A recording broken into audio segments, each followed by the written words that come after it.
I stand in my backyard reception, wedding dress catching the glow of string lights overhead. Everything is perfect, the weather, the flowers, Ethan's smile as he talks with his college friends by the makeshift dance floor. For once in my life, I've done something right. Mom approaches, wearing that specific smile I've seen 1,000 times. It's the one that doesn't reach her eyes, the one that precedes something unpleasant disguised as love. Valerie, darling, you look beautiful. She smooths invisible wrinkles from my sleeve. I need to tell you our little plan. Plan? My stomach tightens immediately.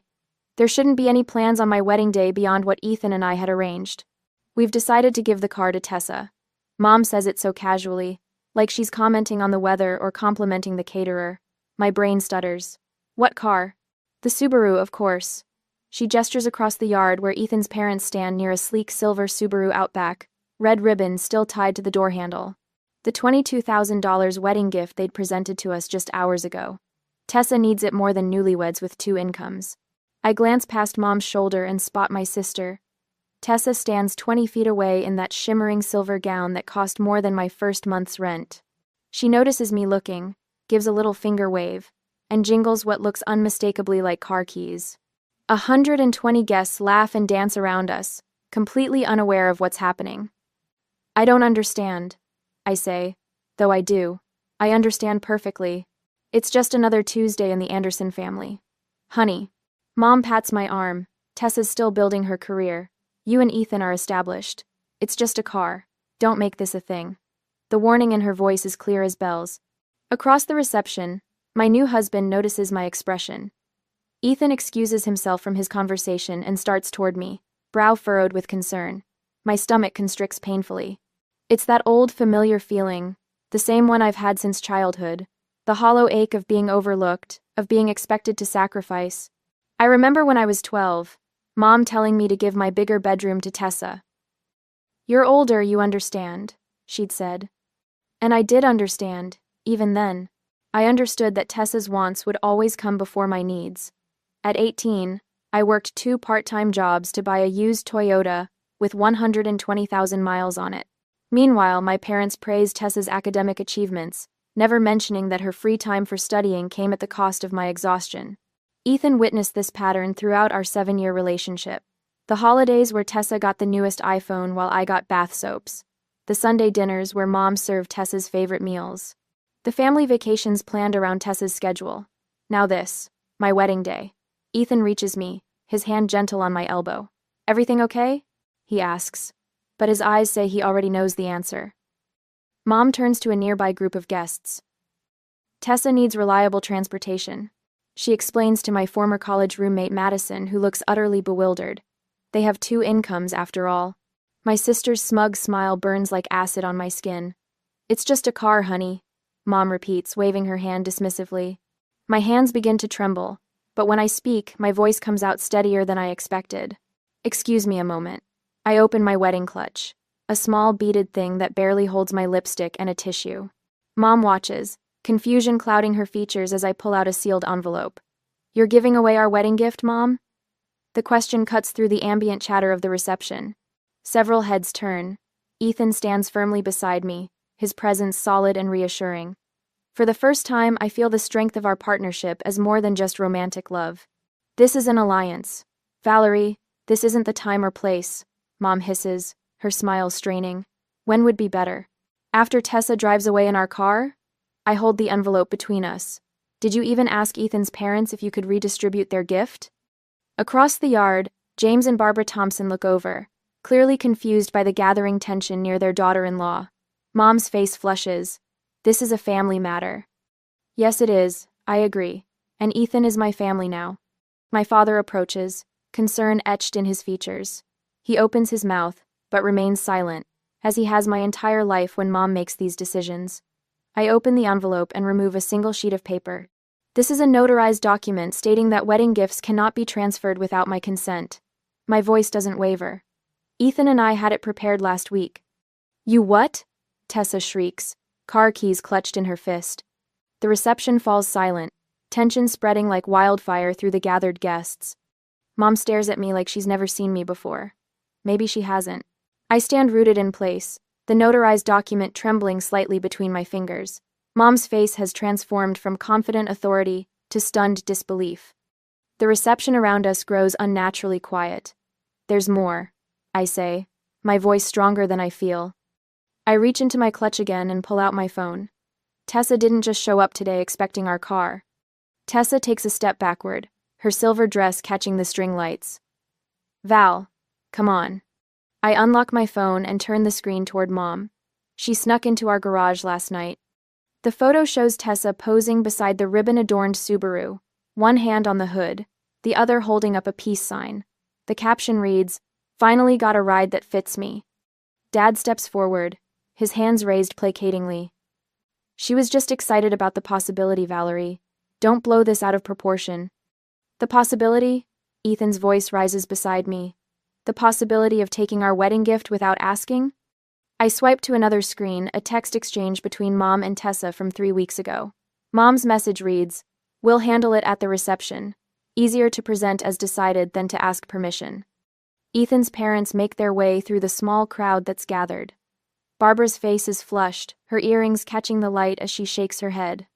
James walks with purpose, his suit jacket unbuttoned, brow furrowed. "Catherine," Barbara says, "is this true? You told us this car was for Valerie and Ethan." Mom's smile returns, thin and strained. "Barbara, James, we're just making adjustments based on need. Surely you understand that families share resources." "Share?" I repeat. The word tastes bitter. "You didn't ask us to share. You announced you were taking. NEA?" Tessa steps forward now, her face arranging itself into the wounded expression she's perfected since childhood. "Why are you making such a scene, Val? It's just a stupid car."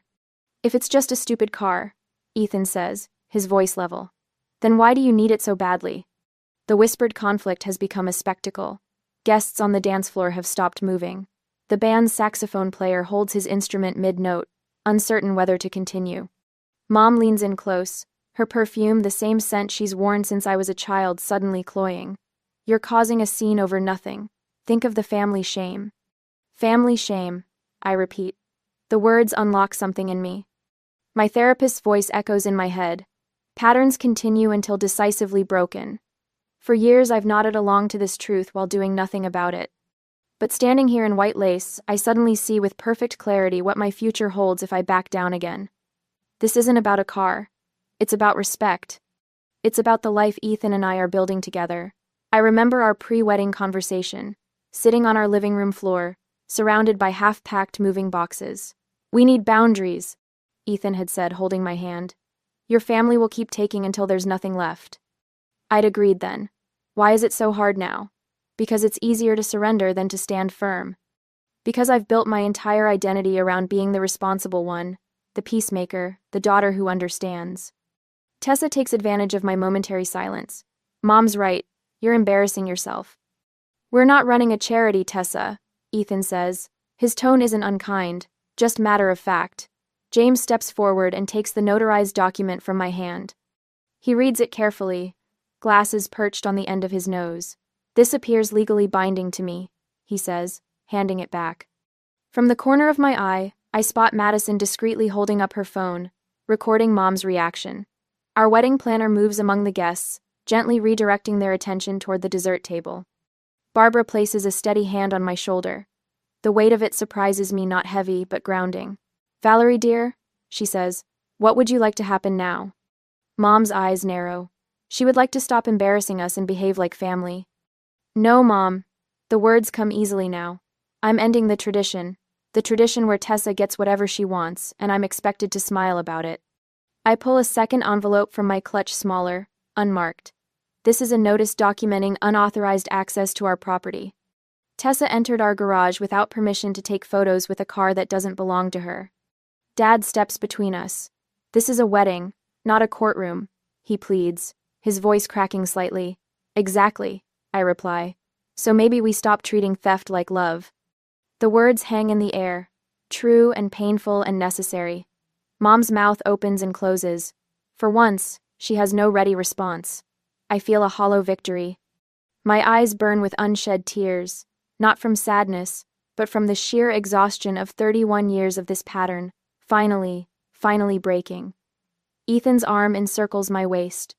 He turns toward the band, who still wait in suspended animation. "Play something," he says. The saxophone player nods, and a gentle melody fills the awkward silence.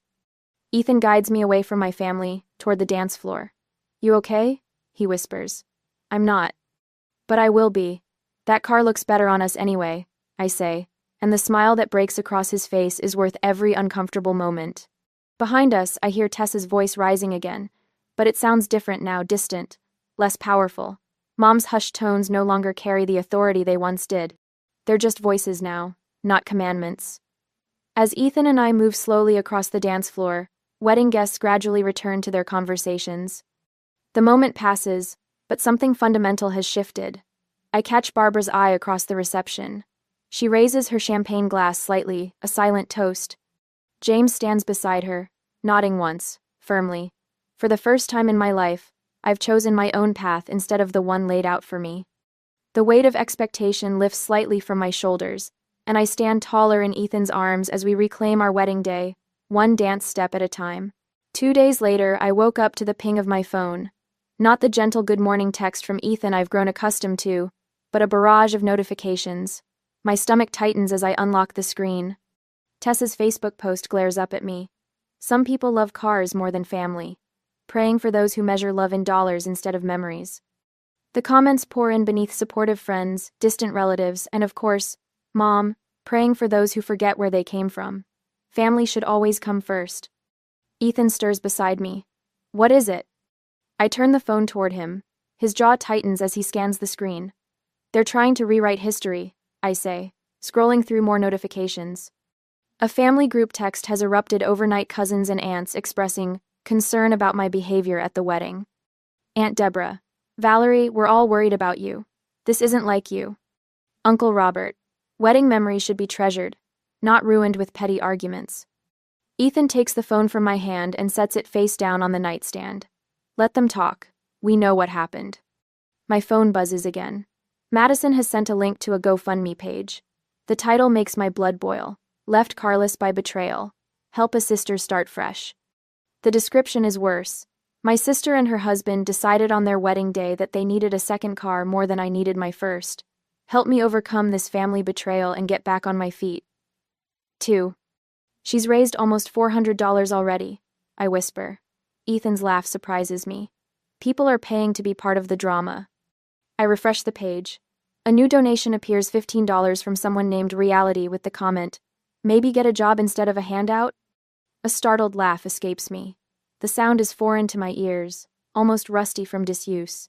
When was the last time I laughed about anything involving Tessa or Mom?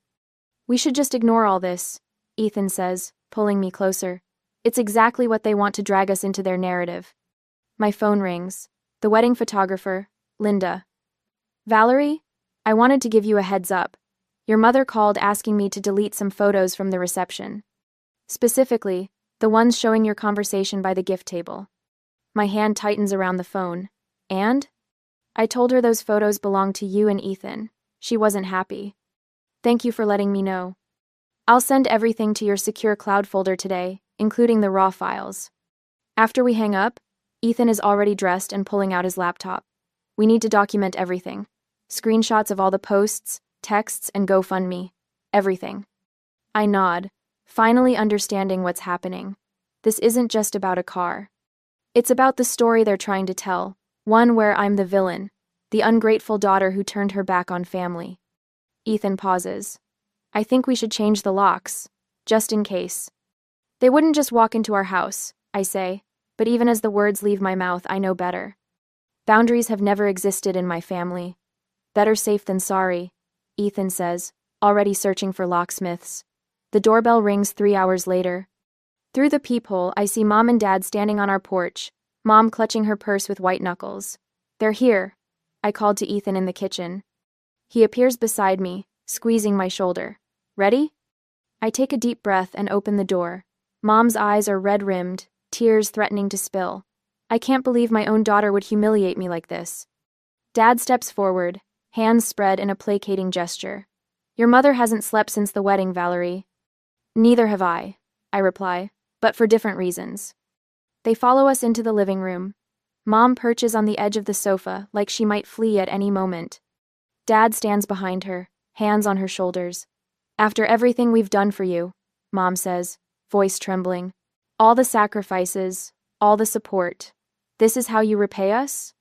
The familiar guilt rises in my throat, but something else rises faster clarity. What sacrifices, Mom? What support? My voice is calm, steadier than I've ever heard it. When I needed braces, you said we couldn't afford them, but Tessa got hers the same year. When I worked 2 jobs to pay for college, you co-signed Tessa's student loans. When I saved for 3 years to buy my first car, you gave Tessa money for a down payment on hers. Mom's mouth opens, then closes. When I got into Cornell but couldn't afford to go, you said sometimes we have to be practical. When Tessa got into UCLA, you took out a second mortgage. When I started my business, you told everyone it was just a hobby. When Tessa decided to try photography for 6 months, you bought her a $2,000 camera. Each example lands like a stone dropping into still water, creating ripples of recognition in the room. I've spent my entire life accepting less, so Tessa could have more, but not this time. Not on my wedding day. Not with a gift that wasn't yours to give. Mom's shock is almost comical. She's never heard me speak this way. I've never spoken this way. The words feel foreign but right on my tongue. This isn't about a car, I continue. This is about respect, something I've never asked for but have always deserved. My phone buzzes on the coffee table. Madison has sent another text. Stay strong, I've got your back. Simultaneously, Ethan's phone pings with a message from his parents. Dinner at our place tonight? We want to show our support. Mom's gaze darts between our phones. Who's that? Are you talking about us to strangers? They're not strangers, Ethan says. They're our support system. People who respect boundaries. Dad shifts uncomfortably. Valerie, we just want to resolve this quietly.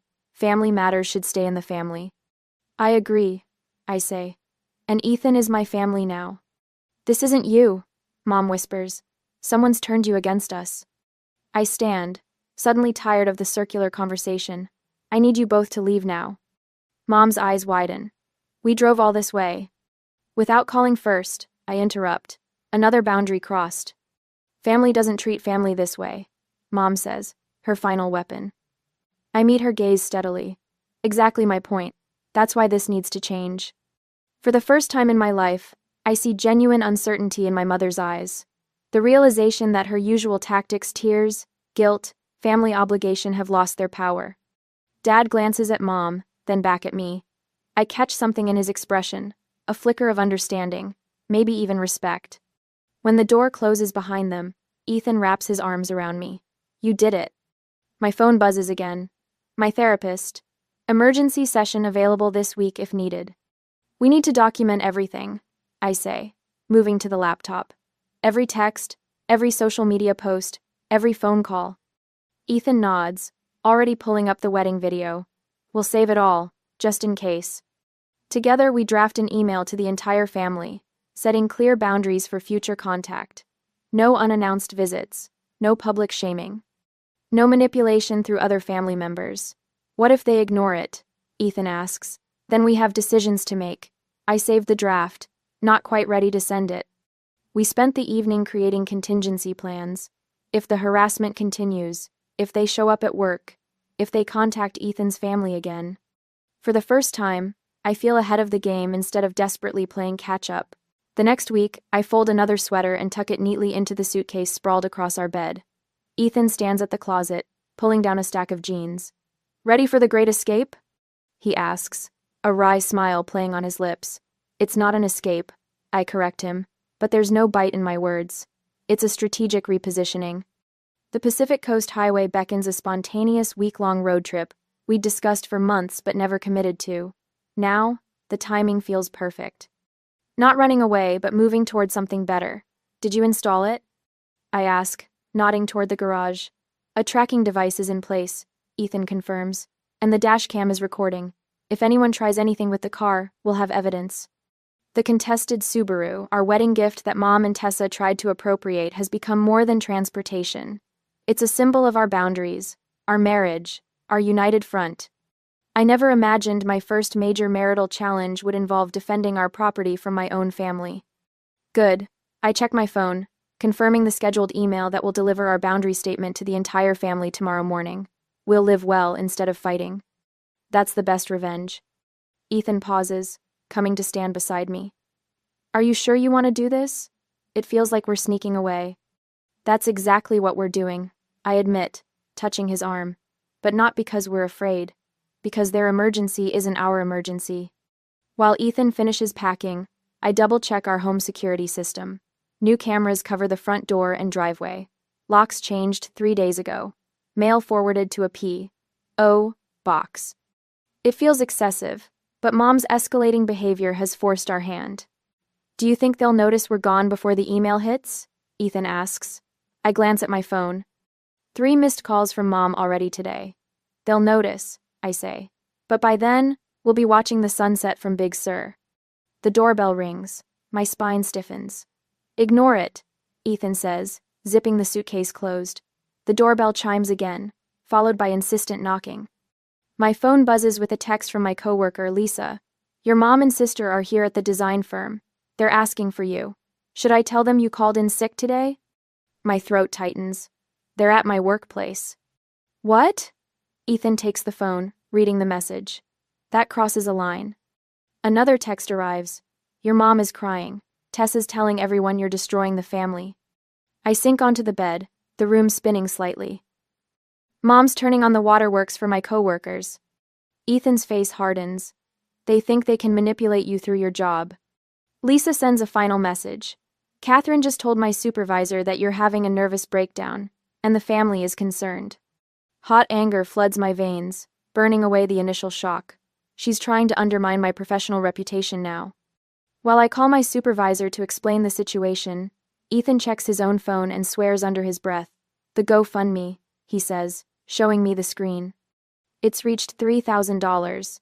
Tessa's added a new update, claiming we've threatened legal action against her for speaking the truth about family abuse. The doorbell rings a third time. Ethan peeks through the blinds. It's your dad. My father's voice carries through the door. Valerie, please. Your mother might need medical attention from all this stress. You need to talk to her. Thanks for watching to like tier. I sent a quick email to HR documenting the workplace visit, attaching security camera screenshots Lisa forwarded showing Mom approaching my colleagues. My voice remains steady when I finally respond to my father. Dad, if Mom needs medical attention, call 911. Not me. She's your mother, he pleads. And I'm your daughter, I reply. But that doesn't make me responsible for her emotional manipulation. After he leaves, Ethan's phone pings with messages from an unknown number. Your wife is turning you against your family. Is that the kind of woman you want to spend your life with? Ethan blocks the number without responding. Ready to hit the road? I take one last look around our home, wondering what state it will be in when we return. Let's go. The Subaru purrs to life. As we pull away, I resist the urge to look back. Their emergency isn't my emergency. I repeat, as much for myself as for Ethan. 2 days later, at a coastal hotel with windows that frame the Pacific, Lisa sends more updates. Security cameras captured Tessa's entire workplace performance. The footage shows her knocking over a potted plant when my supervisor refused to give her my personal schedule. Your mom tried contacting my parents, Ethan says, hanging up his phone. Dad shut her down immediately, said he wasn't getting involved in manipulation tactics. The boundary email has done its work. 3 cousins have messaged to say they're questioning Catherine's version of events. The GoFundMe has been flagged for investigation after I submitted evidence contradicting Tessa's claims. That evening, my father called again. His voice sounds different, tired, resigned. Catherine, maybe we went too far. I hear him say in the background before he realizes I've answered. Valerie, he begins, your sister is facing some consequences at her job. That scene at your workplace got back to her boss. That's unfortunate, I say, finding I mean it. Despite everything, I don't want Tessa to suffer. I just want the pattern to stop. Could you call her? Smooth things over? He asks. No, Dad. This isn't my mess to clean up. After we hung up, I posted a photo of Ethan and me watching the sunset from our scenic overlook. No caption, just the image of our happiness. Within minutes, college friends and colleagues comment with heart emojis and supportive messages. Madison texts privately. Everyone sees what they're doing. We're all Team Valerie. The contrast couldn't be clearer, our peaceful coastal escape versus the chaos they've created. While they're scrambling to control the narrative, we're watching waves crash against cliffs, taking long walks on empty beaches, and discovering quaint bookstores in seaside towns. That night, an anonymous email arrives. I've seen this pattern for years. Your mother did the same to her own sister in the 1990 seconds. Stay strong. Some of us recognize what's happening. I show Ethan, who pulls me close. We're doing the right thing. In bed that night, listening to distant waves, I realize our marriage has grown stronger through this crisis. We've faced our first major challenge and held firm together. I love you, Ethan whispers in the darkness. I love you too, I reply, feeling the weight of years lifting from my shoulders. My phone chimes with a notification. It's a social media update from Tessa, uncharacteristically brief. Family is complicated. For the first time, there's no accompanying comment from Mom. The first crack in their unified front has appeared. 7 days later, my phone buzzes with another notification. Mother's voice crackles through the speaker, each sob perfectly timed for maximum effect. I'm your mother, Valerie. How could you abandon me like this? Her voice breaks in exactly the places it always has when she wants something. After everything I've done for you. I set the phone down on the kitchen counter. Ethan glances up from his coffee, eyebrows raised in silent questions. The usual? I say, sliding my finger across the screen to delete the message. Apparently, we're tearing the family apart by not answering calls. Ethan's phone lights up next. Family emergency gathering this Saturday, he reads. Your father sent this to everyone, says we need to come home immediately. A text arrives from my cousin Janet. You should really come. Your mom is beside herself. Whatever happened can be fixed. I've got one from your dad too. I show Ethan the message that appeared moments later. Valerie, I think you've misunderstood some things. Come Saturday and we can talk like adults. There's a video from Tessa, Ethan says, tilting his screen toward me. My sister stares into the camera, her expression solemn. Val, I just want to say I'm sorry if I hurt you. The rehearsed cadence is unmistakable. Mother's words coming through Tessa's mouth. Family should forgive each other. That's what Mom always says. I close my eyes and breathe deeply. The emergency is that their control is slipping. The messages don't stop. Aunt Linda calls Mother's concerning state. Uncle Robert emails about doing the right thing. My cousin Brad texts that blood is thicker than water. Each message carries the same undercurrent. Come back, apologize, restore the old order. Then Mother escalates. A formal letter arrives, legal letterhead making it look important. She's threatening to contest your inheritance from Grandma. Ethan says, scanning the document. Says you're not of sound mind right now. My phone buzzes with texts from former high school friends. Heard you're going through some stuff. Your mom's worried sick about your mental health. Mother's newest Facebook post appears in my notifications. Sometimes the people we love change so dramatically, we don't recognize them anymore. Prayers for my eldest daughter during this difficult time. Tessa follows with her own post. When someone's personality changes completely, it's usually a cry for help. Family intervention might be the only answer. Tusi. The final blow comes when my cousin forwards an invitation to my parents' wedding anniversary party next month. In elegant script, come celebrate the healing of our family. It would be so easy, I whisper, staring at all the messages spread across our kitchen table. Just go, smile, pretend it never happened, make it all go away. Ethan sits beside me, his hand warm on mine. Would it, though? Would it really go away? Later that evening, Ethan looks up from his laptop. Do you think a complete cutoff is necessary? Maybe some limited contact with boundaries? The question catches me off guard. You're the one who said, I know. I support whatever you decide. He closes the laptop. These are still your parents, your sister. I replay Mother's tearful voice message in my mind. The familiar ache spreads through my chest, that childhood feeling of desperate responsibility. What if I'm overreacting? I whisper, voicing the fear that's been haunting me. What if this whole thing is just me being dramatic about a car? Ethan sits beside me on the couch. Let's think this through. Not from a place of anger or hurt, but clarity. We spend hours dissecting every manipulation, every guilt trip, every instance where I was expected to give while Tessa took. We map the patterns going back to childhood, the way Mother always positioned herself as the victim whenever her control was questioned. It's not about the car, I say finally, the realization settling into my bones. It never was. The next morning, I drafted a letter, not with rage or vindictiveness, but with a surgeon's precision. To my family, I write. After careful consideration, I am establishing these non-negotiable boundaries. The letter lays out clear terms: no unannounced visits, no gifts with strings attached, no social media posts about me without permission. Any violation will result in 6 months of no contact. Before any relationship can resume, family therapy will be required, with a therapist of my choosing. To leave no room for misinterpretation, I attach documentation. A timeline of incidents spanning 20 years, from the bedroom I was forced to surrender at 12 to the wedding day car incident. The wedding video showing Mother's manipulation attempt in full context. Letters from friends who witnessed the pattern over years. Financial records showing I've supported myself entirely since 19, while Tessa received ongoing assistance. A letter from my therapist, unnamed, explaining the dynamics of family scapegoating.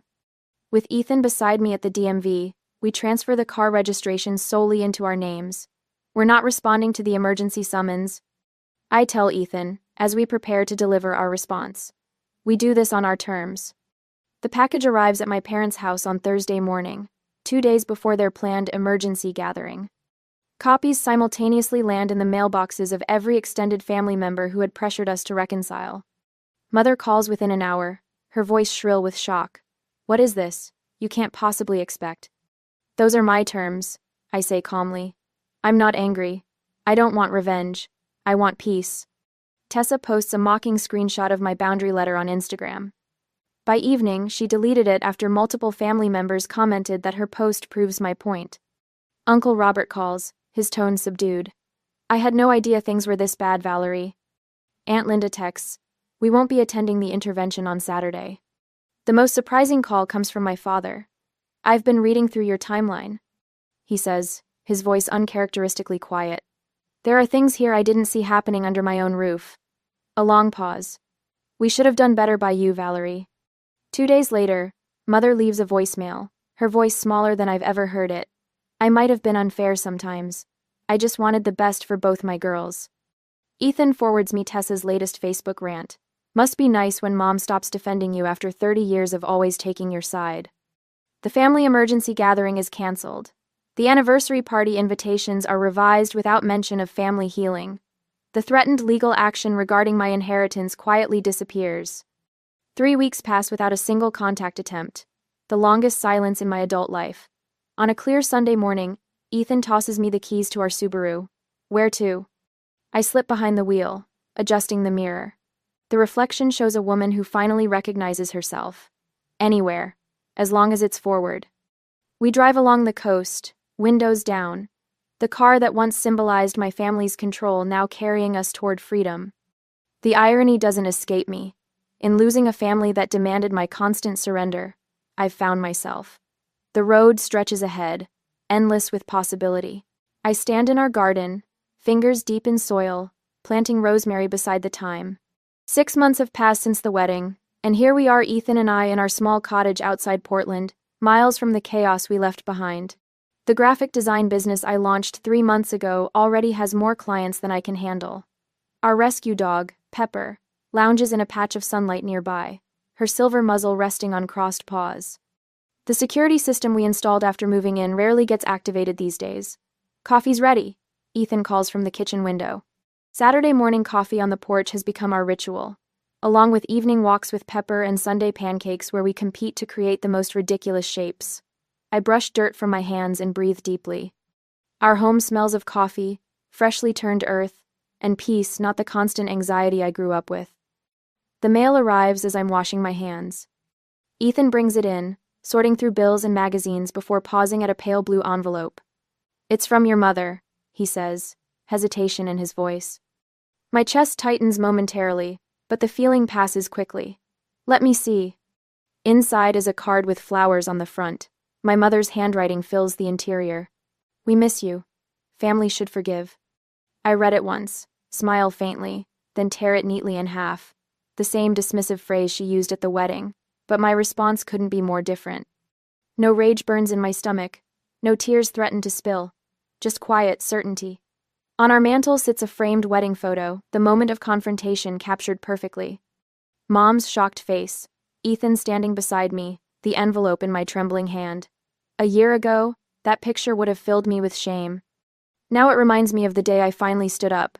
"You okay?" Ethan asks, watching me drop the torn card into the recycling bin. "Better than okay," I answered truthfully. The woman who spent 30 years being the responsible daughter, the perpetual fixer, the family peacekeeper, she's gone. In her place stands someone who recognizes her worth beyond usefulness to others. I've found more healing through deliberate living than through any therapy sessions. Boundaries don't break families. They define them.